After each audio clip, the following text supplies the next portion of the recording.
Hi, everybody. Let us find a presentation. Okay.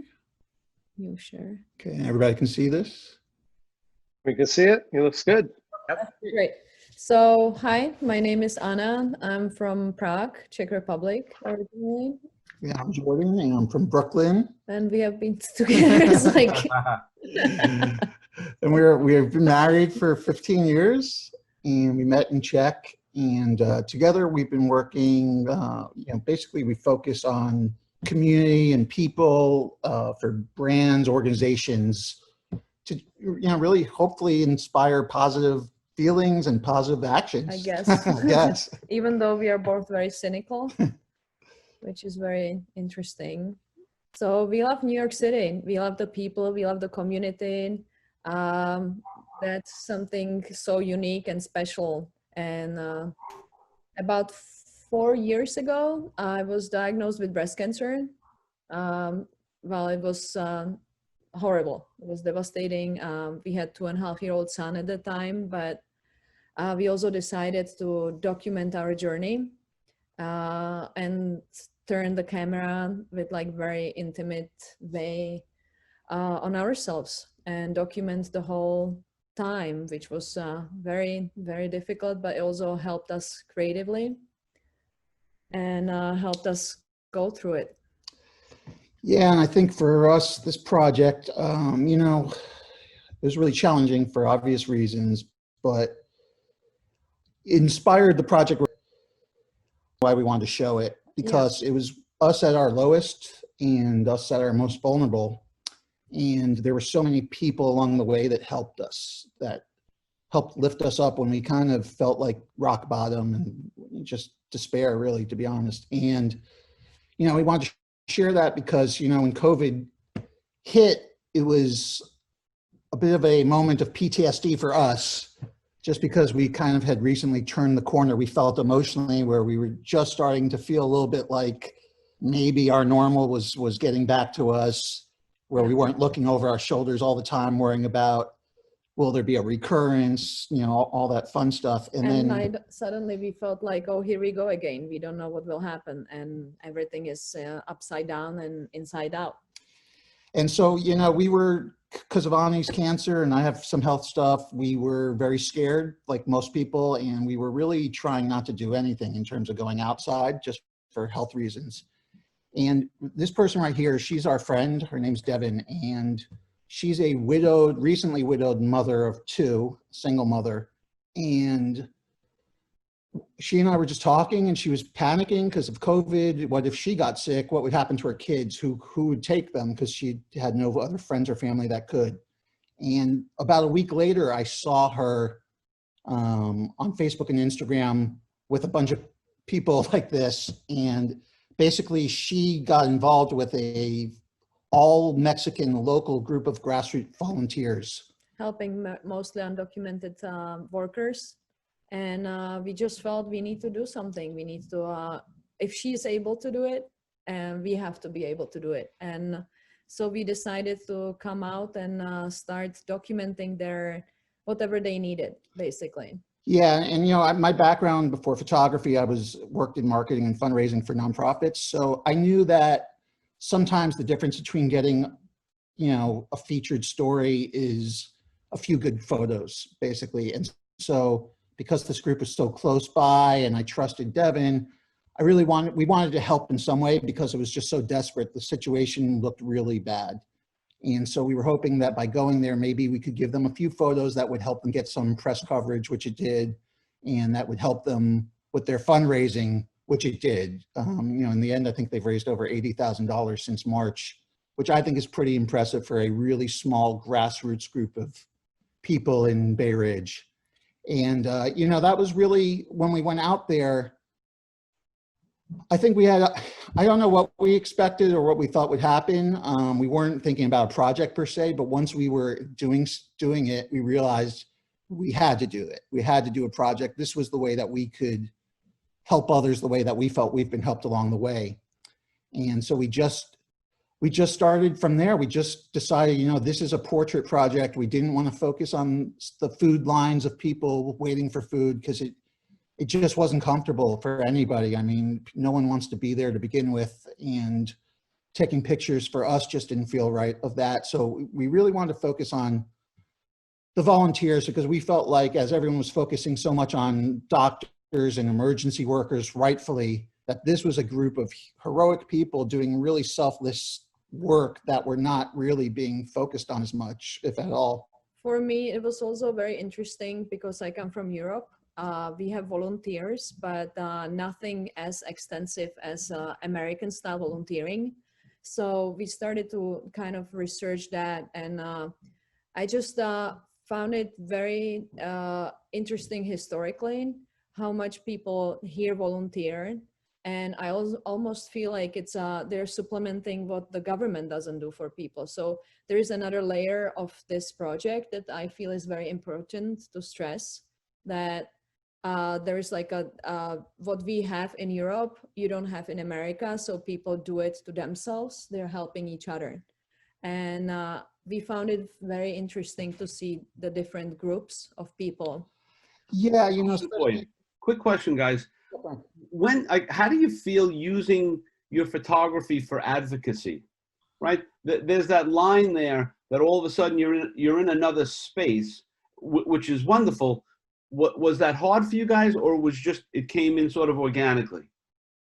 It wasn't hard for me at all. Just, No. My background was in advocacy. Most of our friends are, doing work in, activists, and really, we've had this thought before, there is something to be said about not wanting to be propaganda for instance, and wanting to document I think that's truthful. the wrong word. Wanting to just, wanting to document things that felt truthful. But in this instance, I kind of just felt like the need, we were just what we were seeing was really devastating, to be honest. I mean, after going from such isolation to now you're not isolated, and not only are you not isolated, but you're in this environment with like people running around pretty scared. A lot of people were really scared because this was still pretty early on. This was when you still were not able to get into hospitals when we started this. And it just felt like we had to do it just felt like we have to help these people too. We have to do something. We have to raise money or something.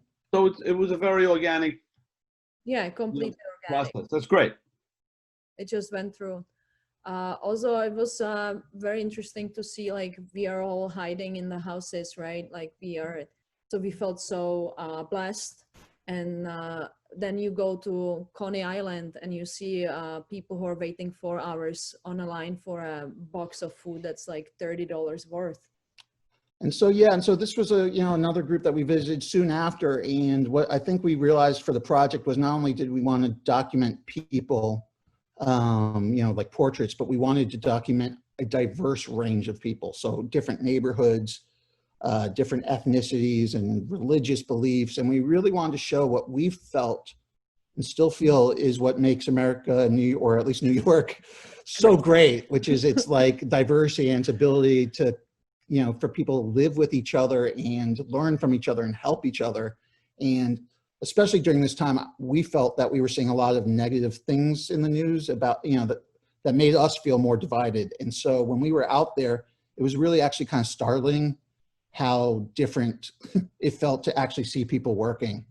And so, just to give a quick synopsis, we've probably over the course of the last few months interviewed, photographed 130 people. And as we've been doing it, we've also been interviewing them, because we felt like, and recording them with audio, because we felt like, it's just, their voices should be heard. And, I thought we included just a few examples for you in the presentation. So we're going to just kind of let it run a little bit now, just so you can kind of hear them in their own words.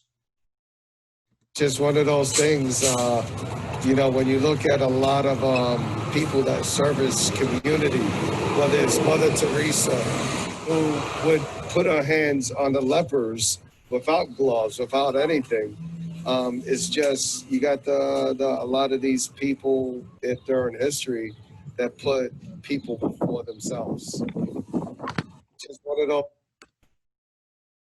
I think most people are willing to help each other. It's human nature. When you see people in need, doing human nature, we help each other out. There's more good in the world than bad. I just think a lot of times the good don't get highlighted as much as the bad. My inspiration comes from being homeless, from when I was younger to adulthood with children, knowing how it feels to be in the street and not have anything. So as much as I can do, I do for those in need. I just love people, and I think that they need a lot of help. And I think that people should be treated with dignity, and I want to help them before they have to ask. And, you know, I'll just stop it there for a sec. I mean, I think one thing that we were learning while we were doing this was, it was interesting when speaking to the volunteers, just how many people were doing this because they also have hit in their lives, something had happened where they felt also that they needed help and someone stepped in for them. And so, you know, that was just, I think also made us feel very connected and bonded with strangers, really, in a way that I wasn't really expecting when we were starting the project. Yeah. You know, there's just a lot of heartbreaking stories even before COVID. You know, we live in South Brooklyn, and around here where we live there, you know, Hurricane Sandy did a lot of damage, and a lot of communities are actually still, believe it or not, recovering even just from that. Yeah. All those years ago. So, you know, I think the people here are gonna, I think we're in for a longer than we'd like kind of rehabilitation.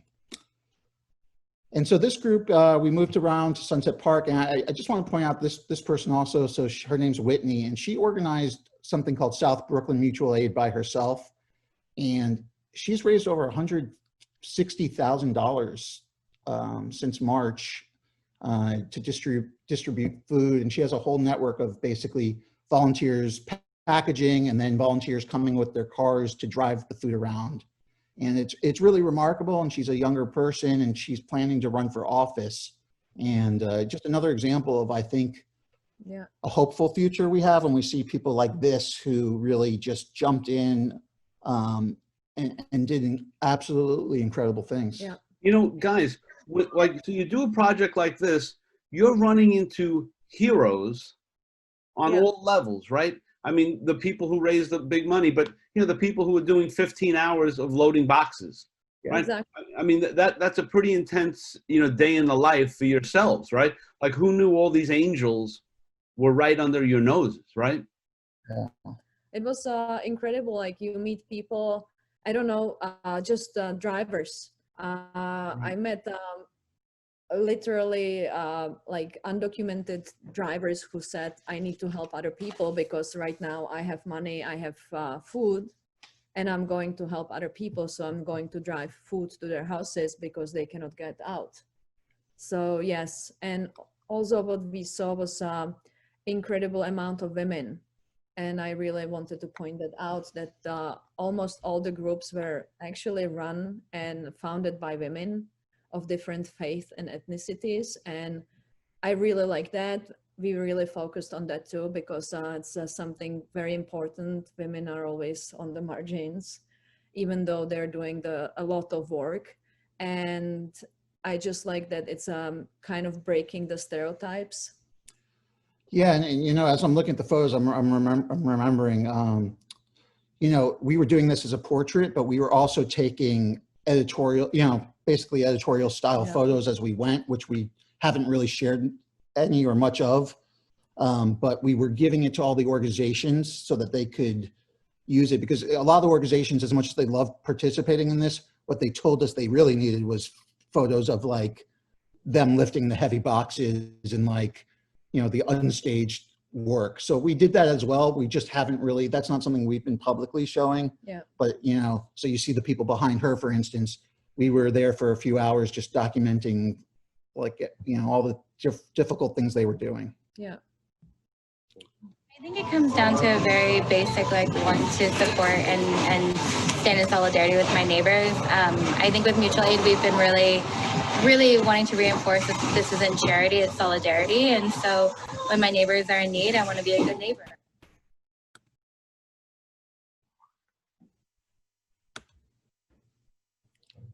And, you know, these are all just different people that we met along the way in Sunset Park. Just, you know, everyone was just chipping in, and it was a really beautiful thing to experience, you know, in the heart of such pain and such loss and all the bad things we've been experiencing, just seeing people being so selfless was really, I think it helped us get through this, to be honest, because I was starting to feel really bad. Yeah. So I know that you had to go back to get some of those interviews, right? Yeah. No, we were doing the interviews pretty much live on the spot. Oh, you were? Okay. So, we were being super careful because, everyone's still nervous. We really weren't even sure if we should be there in some ways because, we were worried about getting in their way. We were there some days where maybe even film crews popped in and it was really disruptive, to be honest. And we didn't want to be disruptive. But at the same time, I think we also wanted to document this for history. I mean, we felt like as a time capsule piece, that would be something important too. Yeah. When we look back on this time and we were trying to remember the good things that were happening, we want to show these people. We want to show that when it mattered, everyday people, again, showed up for each other. Beautiful. So yeah, this is Kensington, which is also a certain part of Kensington is known as Little Pakistan. So it was during Ramadan and there was a lot of food donation.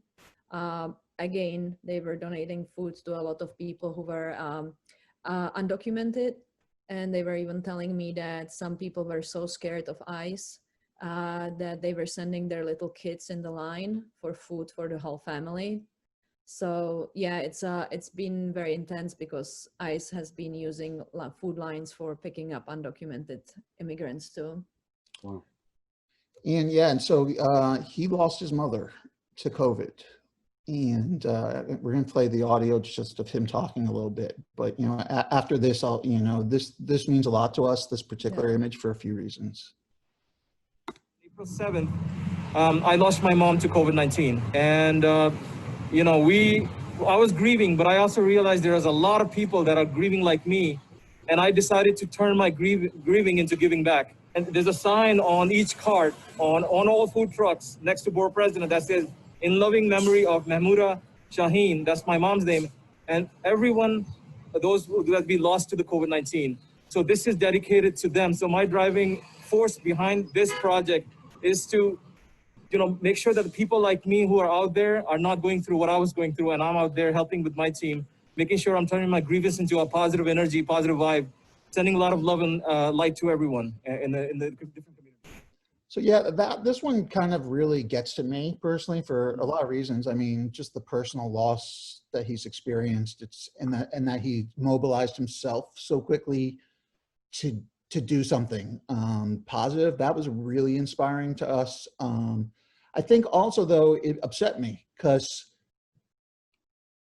he embodied, to me at least, the selflessness, this absolute beautiful thing. And then in our neighborhood, we're kind of in a more conservative area of New York. And we have people here complaining all the time about not being able to go to hair, nail salons and things like that. And having to wear a mask and how uncomfortable it is for them. And it really bothered me.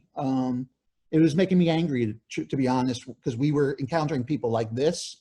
And I found myself having very little patience when dealing with people that I couldn't understand the lack of empathy, the lack of concern for others, and the selfishness or what I perceive at least as selfishness. I guess it's all relative, right? I mean, what other people are missing is, in another context, is so frivolous, right? I mean, that's the human condition. It's really intense. Definitely. But there's also I just especially because of our neighborhood, so we see a lot of hate against immigrants. And all these people were immigrants. I am an immigrant, and we all have an accent, and still they're coming and helping. I didn't see that many. It's just so strange to see so much hate instead of understanding and seeing the help. For example, here that's Sabia and Shahana. And Sabia is the one in niqab.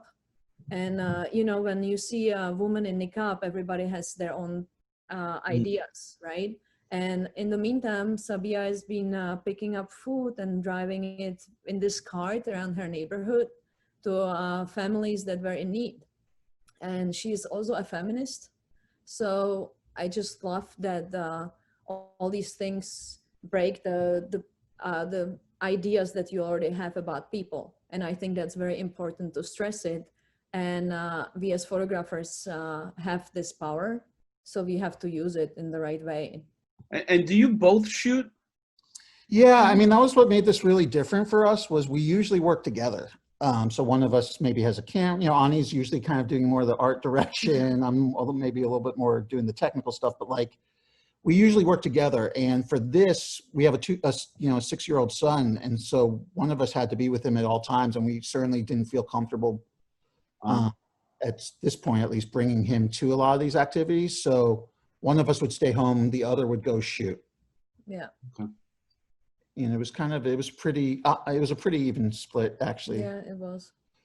And so how does that work when you get home, right? The one who was shooting for the other one, let me see what you got. Let me see what you got. I mean, you know, how does that work for you guys? We were never our own editor. So anytime I went out, Ani would go through my photos and pick out what she liked. And anytime she went out, I would do the same. Also, we get jealous of each other. Exactly. That was where I was going. Yeah. Yeah, if he would go shoot out, like we really were pretty strict about splitting it, because it was like, oh, you're going to see all these cool people. And like, for example, when I spent the full day in Kensington, I know that he was calling me at 7 p.m. Where are you? Yeah. I was really jealous that day because she was out for a long time. And does it come off as jealous, or does it come off, Anna, that he's worried about you? No, jealous. I'm fully jealous. He's like, oh, so I'm going to order pizza. Are you coming for the pizza, or are you going to have your own party? Well, you know, it was quarantine. I wanted to be out in the action, especially after we lost all our work. I mean, when this hit, within 2 weeks, we lost about 9 months worth of work because, you know, that's just how it played out. And we really missed shooting. I mean, professionally, like we really missed going out and interacting with people and feeling the energy. And so once we got into this, once we stopped being scared, it became kind of like an adrenaline thing. It was just kind of like, it made us feel alive again. And so when each one of us wanted to be going out because it was fun. Right. Yeah. There you go. And Anna, do you go through these jealous fits also? Oh yeah. Yeah, especially when he comes back with like, oh my God, that was such a cool shoot. That's a shame you weren't there. Yeah. Just to rub it in a little bit. That's good. It doesn't help. But we're the same team, and we you know, this. Right. Yeah, we're always each other's biggest fan and biggest supporter. I think it's like just a kind of like, I like to think of it as like, I don't know, Michael Jordan and Scottie Pippen kind of thing. Yeah. I don't know who that is. Basketball That's players, Chicago. but like using kind of like, oh, you know, challenging each other to step it up a little bit sometimes. Both Hall of Famers, though. Yep, both Hall of Famers, and both needed each other, but you know, didn't always do the same stuff. It's interesting. So who's Michael Jordan? I know him. You're Michael Jordan. Yeah. Yeah, it was our interesting. superpower I'm sorry. That's okay. You can play it. I think our superpower is comforting others. You know, I think right now, more than anything, even people who aren't necessarily physically impacted by COVID-19, like they're still very emotionally and mentally impacted by it. So comfort is very, very powerful. So this is for me these women are very special to me. So I did the photographing. That's also a network of my friends. And so this is Novshin. Novshin came over about 5 years ago from India with her little son. She was a victim of some domestic problems. So she came over, she didn't have anything. And then she founded this organization, People in Need, where she's just helping other women. And also she's running a restaurant. And it's incredible to me what one person can do. Yeah, it looks like we might be a little coming up on our time, so I'm just going to kind of get through the next few. And then this is the last slide. We'll just end it here. You know, I wanted to end it here because they're recent immigrants from Thailand. 2 years ago. 2 years ago, they run a really great restaurant in Kensington, and they've put their whole team to like serving the local community. And I wanted to end it here because I felt like what we were saying earlier about what was so interesting to us is like volunteerism as this American tradition, right? Like it's something that's so kind of an American thing, like Benjamin Franklin, you know, starting with the fireman volunteer group. And now we're here, and what we were seeing was a lot of these people upholding this American tradition were actually immigrants or children of immigrants. And we just thought it was so beautiful and so contrary in some ways sometimes to, like, I think the attitude towards immigrants and their contribution to America. I mean, these people are incredible. They were feeding 40 members of their community, literally feeding them. They were making food and bringing the food every day. When I met them, one of the people actually just passed on COVID. So they were stressing that now they don't have 40 people, but they're feeding 39 people. Wow. And yeah, and they rented apartments for their people who worked there, so that they wouldn't have to travel by subway. Whoever could work, they were trying to keep the crew of their chefs on. So yeah, we'll just end it on, like, in their words. You know, I think it's probably the best way. When these things happen in our neighborhood, we feel that we just want to lit up a small candlelight to bright up this darkness. So we call ourselves the Brooklyn Candlelights, all of us. So we try to encourage everybody to lit up a small candlelight, because the more light we have, the more brightness it happens, and give warmth to everybody. We treat our customers like our family, and they support us, we support them. Brooklyn, you know, we belong to you and you belong to us. And yeah, I mean, that's so nice. Yeah, I mean, thank you so much for letting us share this, because we really, I mean, these people really inspire us, and what they're doing inspires us, and we feel responsible to share what they do. Yeah, you know, it's really nice that you shine a light on these local heroes, right? I mean, we wouldn't know them. You know, they're not in the media. They're not in the, you know, they're not doing anything, not going anywhere. They're just doing the right thing. And, you know, it's great that you've unearthed these just local heroes, right? I mean, that's what it's really all about. And, you know, predominantly immigrants themselves, which, you know, is incredibly heartening in this time, you know, with everything that's going on. It's, you deserve a lot of credit for it. And, you know, I can't tell you how much, you know, we all appreciate hearing, you know, these little snippets of their stories. That's really sweet, really great. Really, really great. I mean, we really appreciate it. And if anyone, this is our contact info, but one thing we do want to stress is these groups still need a lot of help. They need maybe even more than when we started meeting them, because why is that, Anna? They're actually, a lot of them are pivoting. So there's still a lot of need of food. Now when I was talking to Shahana from Kensington, she's connected to City Council, and they're very worried about the homelessness of the families. They're actually expecting a huge wave of families that will be homeless. There is huge surge of domestic violence. So the first group that we photographed from Bay Ridge is pivoting now to helping domestic violence victims. From obvious reason, they cannot let us photograph them and document that, but they need money. Yeah, I mean, part of it's also because I think as this has stretched on, the money hasn't come, but what's happened is I think a lot of people are just getting tired. And there's less enthusiasm now for not only for people to actually help the volunteers by being volunteers, but there's also just lack of enthusiasm for donating, or not lack of enthusiasm, maybe just lack of money. So that fatigue issue. Yeah. Right. I mean, that always creeps in one way or another. But that's why it's important for you guys to do the work you do and get as much exposure as you can. Yeah, so please, anyone reach out to us, and we would absolutely love and be happy to connect you with or share with you the links to their pages. Most of them set up GoFundMes. And this is just 5 groups. We have many more. Yeah, people. and we have a lot in all different neighborhoods, and we can vouch for them all. So if anyone's looking to help, hereby don't. And so you have a standing invitation when it's time and it's important and you have new content. Please, you know, just call me and we'll get you back on. It's too important.